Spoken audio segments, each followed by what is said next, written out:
ससुरा से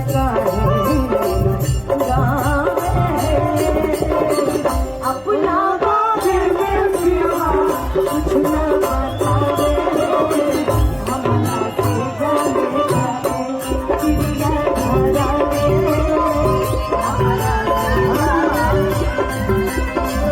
सारा याद होई कुछ दिन पहले धनबाद में 24 मार्च के एगो गाना बोले रहो वह गाना तरीका तो हमारा लक्ष्मण बाबा के नाम का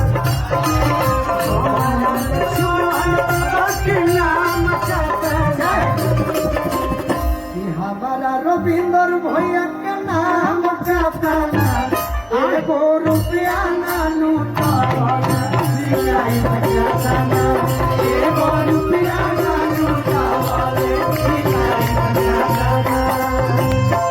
हमारा अंजनी जगत के नाम का हमारा अंजनी जगत के नाम का चाहे हमारा संतोष जी के नाम का हमारा राम प्रताप चाचा के नाम का एगो रुपया ना लूटा एगो रुपया ना लूटा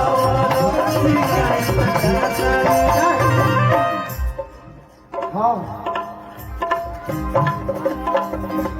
बोला बबुआ हमार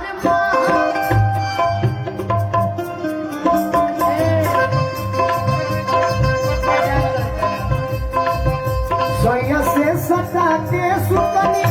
खाती भइले जाकी मुहो ए सैया जी जगमग ए सैया जी चरमर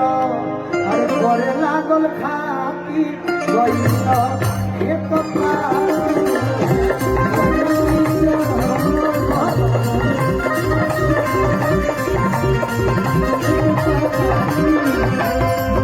पापा जी के लाडली हम पापा जी के लाडली हम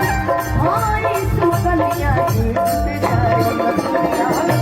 उड़ान हो जाए लगिया हमारा से होई ना हमारा से होई ना शत्रुधन जी उनके भगाई गाजी तने को हमारा शत्रुधन जी के नाम का तना हमारा शत्रुधन जी के नाम का तना वहाँ के तो फौजी जवान हो फौजी जवान हो तो तारा कहे के चाहिए कि जब से सिपाही से होइले हवलदार हो जब भूमिए